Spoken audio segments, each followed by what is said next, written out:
Армысыз, құрметті көрермен, менің каналыма қош келдіңіз. Бұл видеода мен өңіржиектің бір деталін осындай жасап көрсететін боламын. Маған ол үшін осындай сердолик тасы керек, қалың фетр керек, картон қағаз керек. Осылай видеода көрсеткеніміздей бәрін кесіп, пішінін сызып алатын боламыз, өлшеп. Маған осындай эко-кожа керек. Пішінін сызып алдым осылай қылып. Картон қағазды сәл пішіннен, мына фетр пішіннен кішірек қылып осылай кесіп аламын. Бұл астары болады. Оған клей жағатын боламыз. Тоқу үшін маған осындай мононит керек болады. Міне мынандай мононит. Бисерлер түрлері.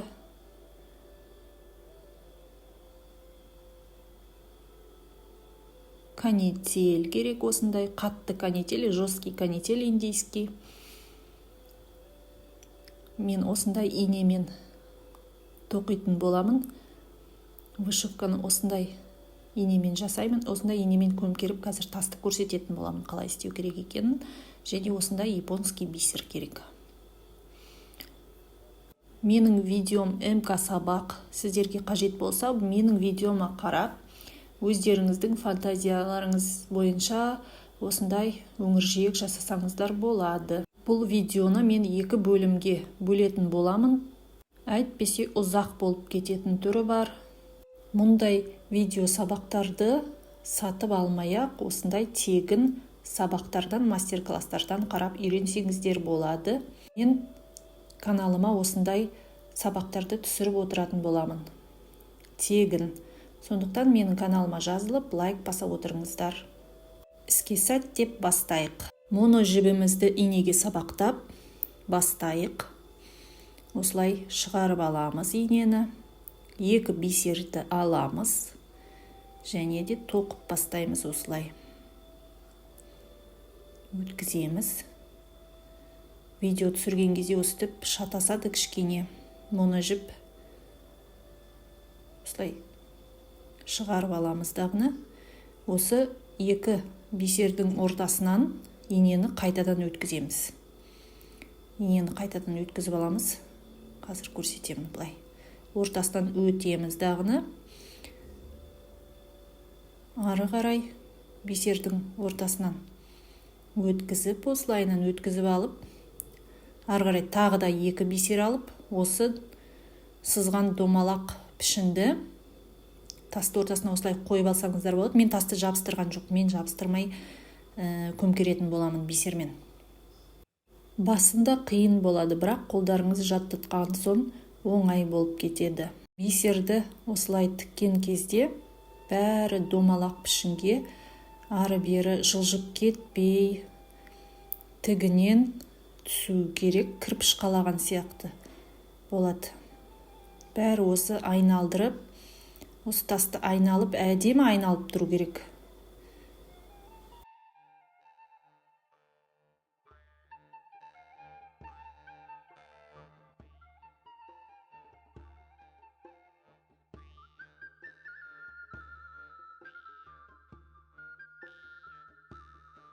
Осылай тігіп аламыз бисерді.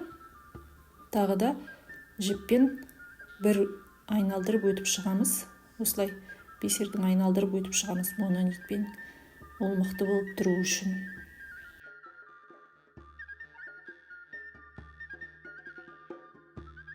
Енді кірпіш қалайтын боламыз. Бір бисерді тастап, бір бисерді алып, осылай өткіземіз дағыны.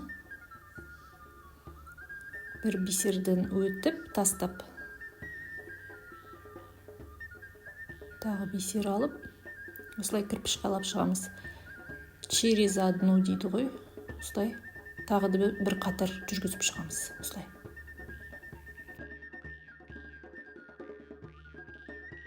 Қырынан көрсеткенде осындай кірпіш қаланған кірпішке ұқсайды осылай. Мен осылай мына тасты клеймен клейлеп қойсаңыздар да болады, момент клеймен, бірақ мен клейлеген жоқпын.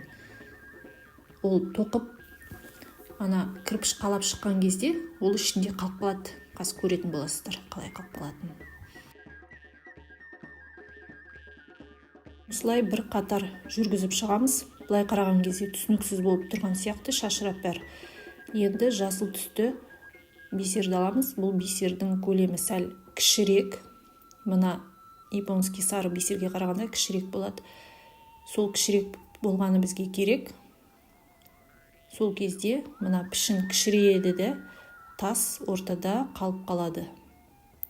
Мына пішін кішірейеді, тоқылған кезде ішіне қарай кішірейіп бастайды. Осылай. Біз қырынан көрсететін боламын. Қырынан қараған кезде көрініп тұр. Тоже через одну осылай. Жаңағы через одну өткізген бисердің ортасынан осы жасыл бисерді өстіп тоқып шығамыз. Пішін кішірейеді, тас жылжымай ортасында қалатын болады.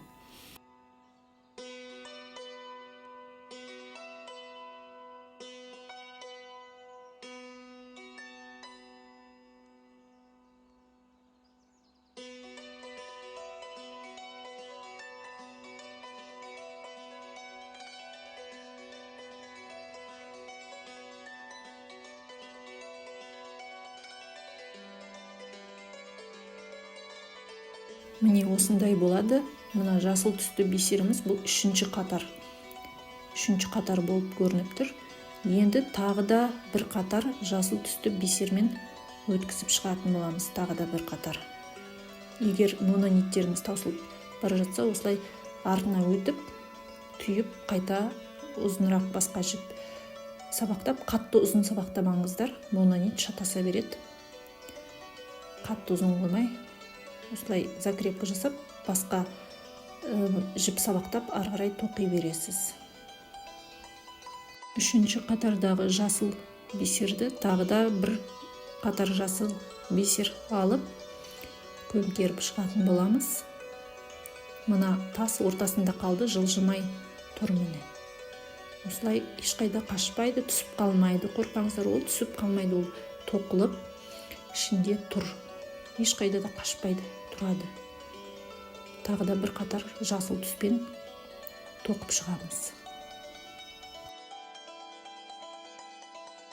Сердолик тасымыз мықты тұру үшін тағы да бір қатар жасыл түсті бисермен тағы да бір қатар тоқып шығамын. Сонымен ары қарай көмкеретін боламыз.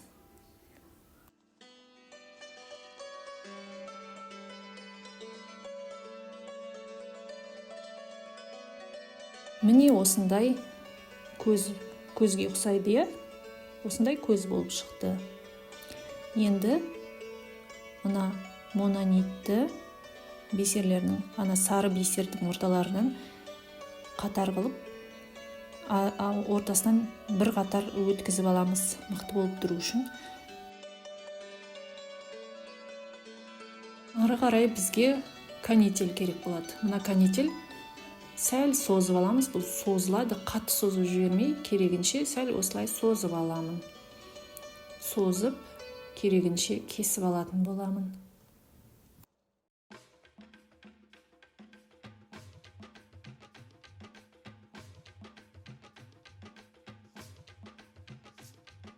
Қаламсаппен керекті пішінді сызып алатын боламын. Мына үтіктің буымен кетіп қалатын қалам ғой, сонымен керек пішінді сызып аламын. Ою сызсаңыздар болады. Мен осындай, бұл енді менде гүл ма, жеміс па, сондайға ұқсайды. Мына көзім жасаған сердолик тасы. Енді осындай жапырақ па, тал ма, сондай бір пішінге ұқсатып жасайтын боламын. Осылай сызып аламын қаламсаппен. Сол сызған жеріме канительді тігетін боламын. Канительді тіккен кезде сол мононитпен тігеміз, көрінбейтін мононитпен жиі қылып канительді тігетін боламыз. Канитель майысқақ болады, майыстырып аламыз, ана сызған пішінге келтіріп, майыстырып, мононитпен жиі қылып тігетін боламыз. Қазір көрсетемін қалай тігетін. осылай міне пішінге майыстырып осылай алып келіп мына жеріне міне артығын кесіп тастайтын боламыз. Осылай кесіп алып тастаймыз дағыны, тігеміз енді. Мына нитпен тігетін боламыз.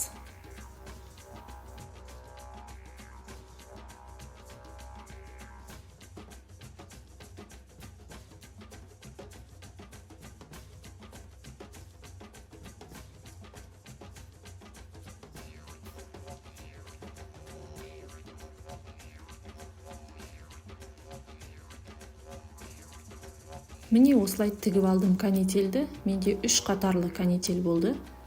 3 қатар, бір жолда 3 қатар канитель.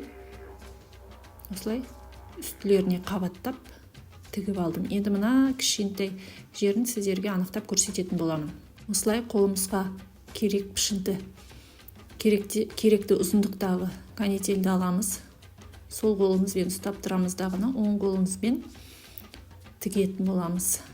Жиі қылып, майыстырып отырып канительді тігіп шығамыз.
Көріп отырғаныңыздай 2 қатар тігіп алдым. Енді үшіншісін екеуінің ортасына тігетін боламын. Мына 3-ші канительді 2 канительдің ортасынан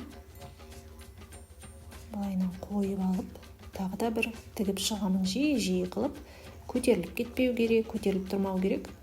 Осылай жабыстырып, екеуінің ортасынан тігіп шығамыз.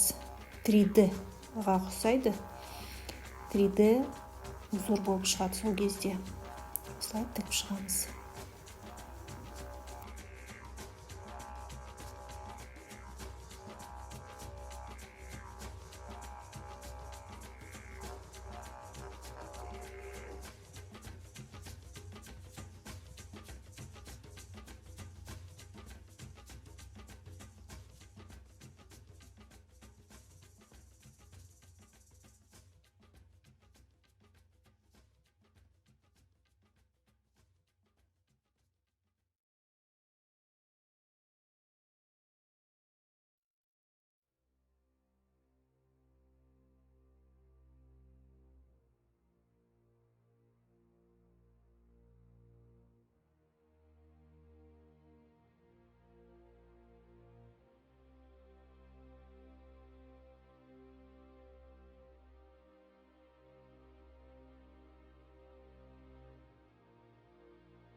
осындай 3D узор болып шықты. 3 қатар канитель тігілген, көтеріліп әдемі болып осындай болып шықты. Енді бисермен тоқитын боламыз. Сердолик тасының осындай кішкене пішінді сердолик тасты алып, осы жерлеріне мононитпен тығып қоятын боламын. Әдемі болып көрінеді. Енді осындай бисермен, айвери цветті бисермен канительдің шетінен тоқимын. Тігемін, тігіп шығамын ғой енді, кестелеймін. Кестелеу ғой бұл. Тек бисермен кестелейтін боламыз. Түстіп, кестелеп шығамыз. 2 бисерден алып, 4 бисерден алып отырып, осылай кестелеп шығамын.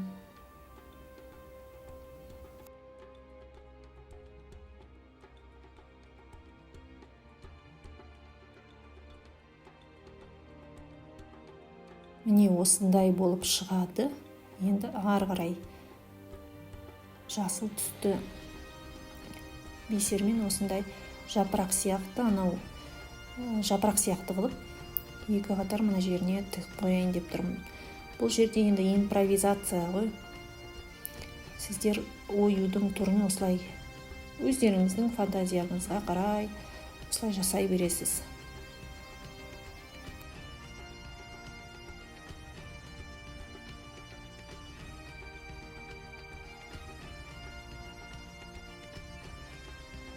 Енді осы алтын түстес бисердемін, алтын өзі алтындай жарқырап тұрған осы сары түсті бисерімізді алып, канительдің шетінен тағы да көмкеретін боламыз. 2 бисерден алып, 4 бисерден алып, осылай жиектеп тігіп шығамын.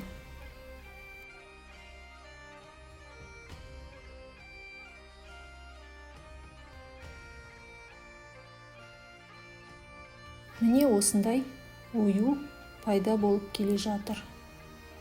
Жердегі ортасы сәл ашық қалды. Сол жерге мен канительді керегінше кесіп алып, мына жерге тығып қоятын боламын. Осылай қоямыз да, тығып қоямын. Сол кезде ортасы ашық қалмайды, білінбей кетеді. Осы жерге тігіп аламын. Мінеки осындай бізде тұмарша пайда болды. Бисер, канитель өте керемет болып шықты. Енді мына астарына осындай тігіп қойдым. Ана фурнитураны кейін түсіндіретін боламын. Не үшін олай 3 жерінен тігіп қойғанымды. Енді осындай индийский клеймен артын, астарын тігетін боламыз. Бисердің ғана тігілген мононитті ана индийский клеймен әбден жағып алып, осылай жабыстырып аламыз. Бірінші картонды жабыстырамыз, сонан кейін барып эко қолжаны жабыстыратын боламыз дағыны, артығын қиып алып тастаймыз. Міне осындай әдемі болып шықты. Астары да осындай. Енді шетін бисермен көмкеретін боламыз. Жиектеп шетін тоқып шығамыз. Олай жалбырап тұрмайды ғой енді. Әдемі болу керек бәр жағы. Шеттерін, 3 бұрышын бисермен тоқитын боламыз. Қазір көрсетемін қалай тоқимыз.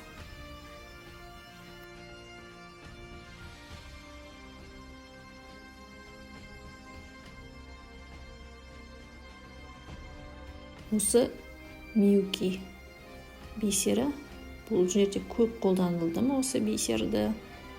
Өзі банкіде осындай көп, біразға жетеді, сатып алсаңыздар. Енді шетін тігетін боламыз. Осылай бір бисерді аламыз, инеге шаншып аламыз дағыны. Бірінші осылай өтіп аламыз. Осылай закрепка жасап аламыз бір жерден. Так, мен мына бұрышынан бастайын. Осы бұрышынан бастаймын.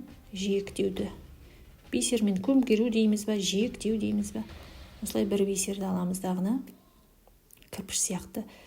Тігінен кірпіш қалаймыз ғой енді. бисер осылай тік тұру керек. Осылай тік тұрып бір бисерді аламыз. Осылай қайтадан өткізген бисерімізден былай өткізіп аламыз. Енді келесі бисерді алып, соның жанынан, инені жанынан өткіземіз осылай. Енді мына мононить ана бисердің астында қалу керек. Астында, осылай астына қарай жіпті өткіземіз дағыны. Енді сол жаңағы бисерден инені шығаратын боламыз. Бисерден шығарамыз инені.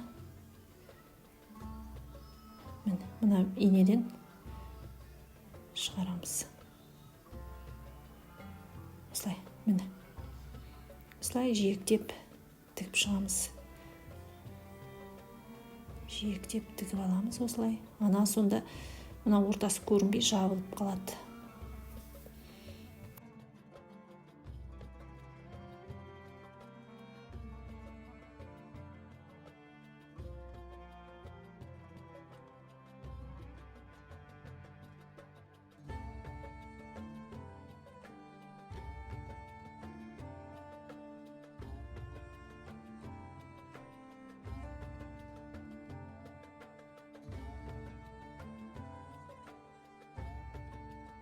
Бұл енді бізде өңір жиектің бір бөлігі, тұмар. Келесі видеода ары қарай көрсететін боламын өңір жиектің жасалу жолын. Міне астар осындай болып шықты. Өте әдемі, заманауи өңір жиек болып шығады. Көретін боласыздар, өте әдемі, өте керемет. Маған тапсырыс берсеңіздер де болады. Инстаграм парақшам белгілеп кетемін қазір міне жерге. Мен осындай 3 деталь жасап алдым. 4 бұрыш және 2-3 бұрыш. Келесі видеода бәрін түсіндіріп айтатын боламын. Жалпы сабақ осындай. Сіздерге ұнаса лайк басып, келесі видеоға өтіңіздер. Видеоны соңына дейін қарағандарыңызға рахмет. Келесі сабақта, келесі видеода кездескенше.